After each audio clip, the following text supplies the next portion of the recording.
Time now for one of the biggest stories over the last 12 hours having to do with the Black Stars and the coaching job at the Black Stars. We know that CK Akonnor, who at the time was the coach of the Black Stars, has been sacked. And the race to find a new coach is also intensifying. We know that the GFA has given a 3-member committee 72 hours to find a new replacement for the sacked CK Akonnor. We'll be getting into the details and speaking to football people shortly.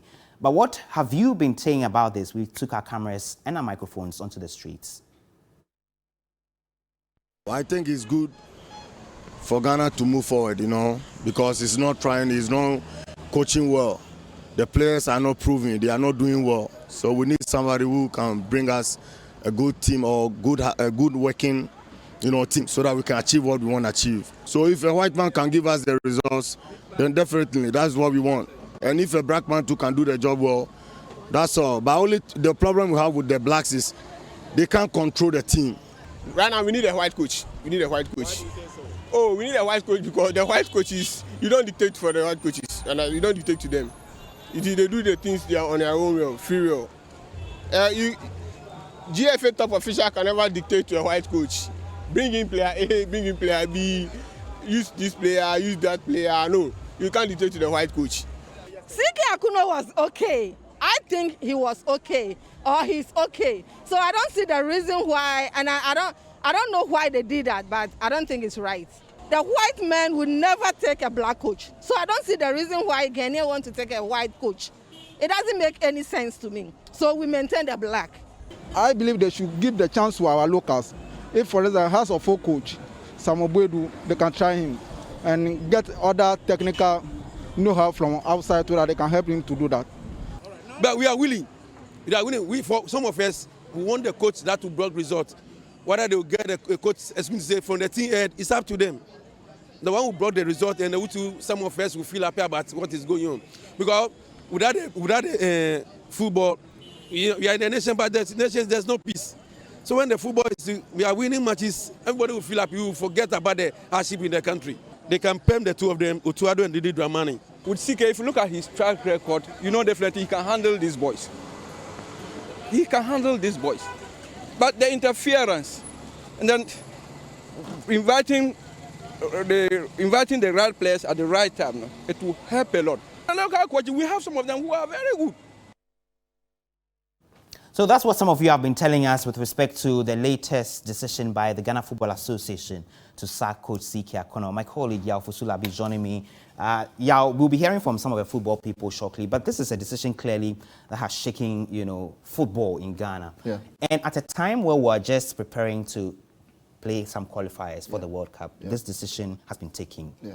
What does it mean to the rest of our games that we're going to play and the kinds of call-ups that are expected? I think this decision is just a decision that is like a reality check. It's something that takes us back to back to a system where we know ourselves, we know Ghana, we know the Black Stars, we know how we play qualifiers and everything. The thing is, after the Ethiopia game, we played poorly, but we won. But the thing is, everybody knew that there were going to be problems in the second game. And after that South Africa game, and then we lost it, it was just, something that was building up in the air. So this is not a really shocking decision to me to see CK Akonnor leave. But the thing is, who comes in next and how are we going to get through the rest of the qualifiers? I mean, the next qualifier is on the 6th of October, which is just around the corner. Yeah. And it's a double header, actually. We are playing Zimbabwe in Accra and also in Harare, which is back-to-back. So we need someone in there to be able to cater for the team and make sure that they win those 2 games. Okay. Mind you, Zimbabwe have also sacked their coach, and they are also looking to use those 2 Ghana games as games to get themselves back on track in the World Cup qualifiers. So it's a timely decision, but where we move from here should be the most important at the moment. I mean, this morning, CK Akonnor has been very thankful to the people of Ghana, to the President's Excellency Nana Dankwa Akufo, the Ministry of Sports and everybody, which is a really great gesture. He did his best just wasn't enough for the Black Stars. Okay. But the next one who's coming in, is where the problem is. And I don't know if we're going to go into... We're going to go into the names that have already come up shortly, but we know that the committee that was set up has a 72-hour mandate to find a new coach for the Black Stars, and that 72-hour timeline started ticking yesterday. But what do the football people think? Sadiq Adams is a sports analyst. He thinks that the Ghana Football Association already had this planned out before sacking CK Akonnor. Here is his reasoning. Ghana Football Association for some time now have been looking forward to sacking CK even before the two abysmal World Cup qualification games. So I believe that they've penciled some names down, the names that they would want to replace CK with. So the 72 hours is purely to tell you that the Ghana Football Association have had some discussions, that CK Akonnor was a goner long before the GFA met on Friday and the final meeting today. So, do we know who the person, or at least a short list of who the persons likely to replace him are? Well, not really definite, but the point is that once they had already wanted to sack CK, they've been preparing the grounds for coaches. They've been speaking to some of them that I know. I got wind that the technical director of the Ghana Football Association, Bernard Lepe, who is a German, is likely to stand in. That was the first option for the FA. Bernard Lepe was standing as the head coach for the two matches against Zimbabwe with a local coach who will assist him. He's been speaking to some local coaches. So once Bernard Lepe is appointed as a standing coach for the two matches, he will appoint a local coach. Also, they've been speaking to George Boateng for some time now that I know, names like Otuado, who is an assistant coach at Dortmund, the former Black Stars midfielder, a very disciplined player. He's also come on. And so these are the two scenarios to me that the GFA is considering. That in the worst case scenario, you have Bernard Lepe, the technical director, standing in and appointing a trusted assistant who will be a local coach.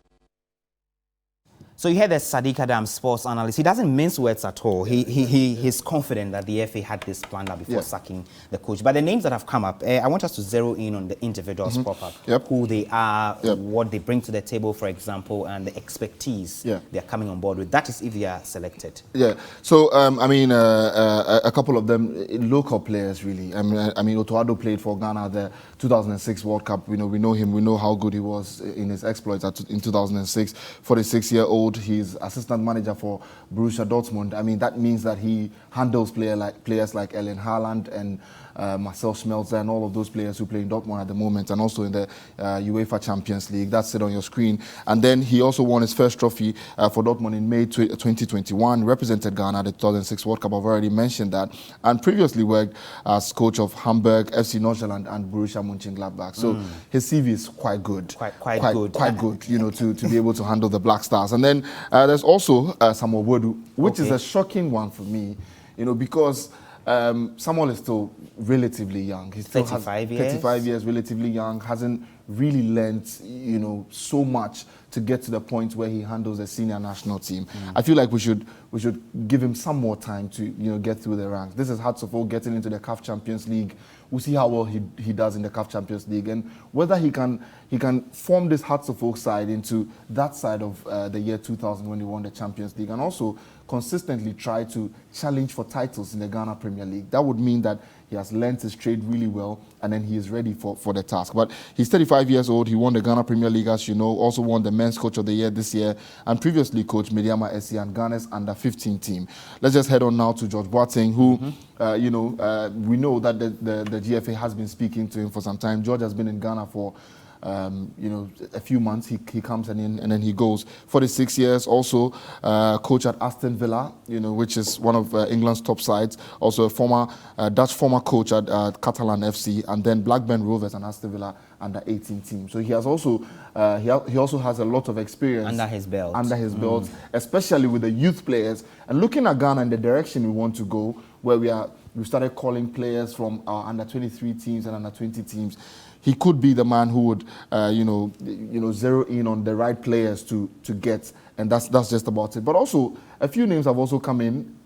Just this morning, someone mentioned to me Marcel Desailly, which I was just thinking about it for some time. But I mean, if Marcel is also given the nod, that gives Ghana a very important figurehead who has a lot of experience, has a lot of respect amongst all of these players, because he's won everything really in club level and internationally.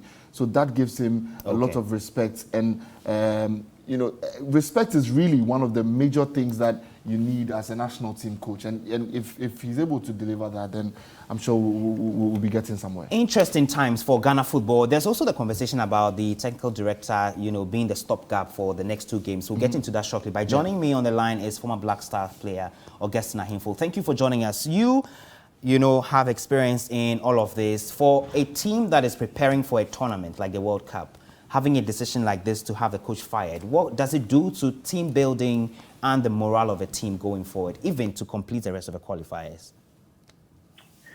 Thank you very much. The timing really, we could say, it's not the right, because we have less than 3 weeks before our next major match is to be played. And to ask me as a former player and also a technical person to take a decision in this period for a national team job makes the question that why?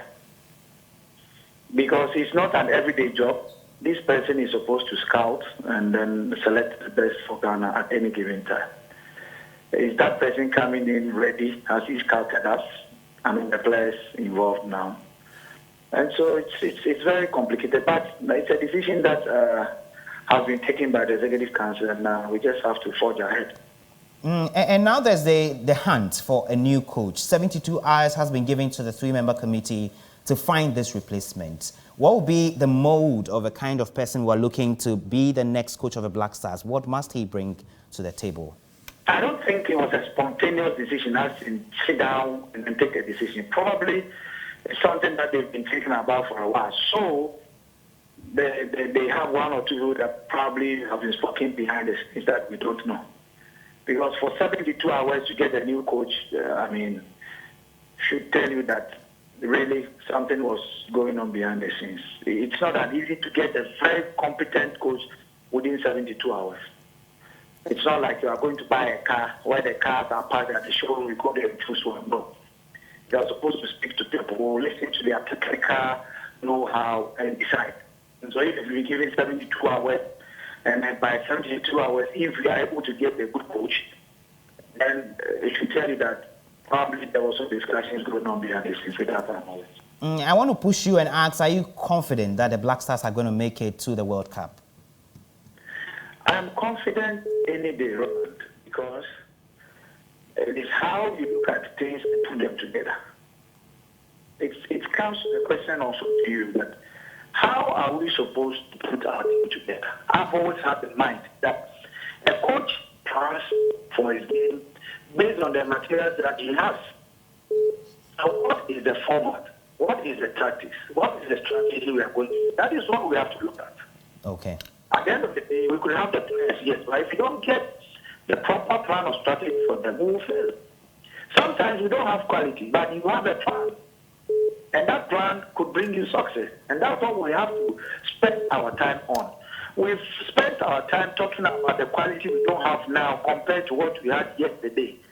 But we should also bear in mind that those players are no more. And so we need not mention the likes of the John Mensahs and the Stephen Appiahs and the Samuel Johnson, because they are no more. Right. What we have now is what we have. How do we make do with what we have? If there is no quality, what is the plan?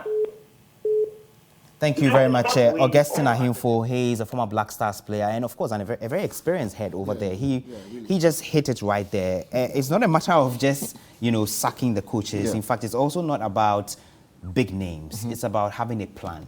So going forward, what would be your expectation of a new person who's going to be in charge of the Black Stars for the next qualifiers? Well, my expectation really, one of it, should be, we should look at the AFCON really, and the World Cup qualifiers. We should just try to get there. But if we do not get there, it shouldn't hurt us too much. We should just look at AFCON and start preparing towards the AFCON, because it's something we've not won in 40 years. Okay. We were at the World Cup, a few years ago. I mean, if we are not there around this time, it shouldn't really bother us so much. It will hurt our ego. It will hurt our ego.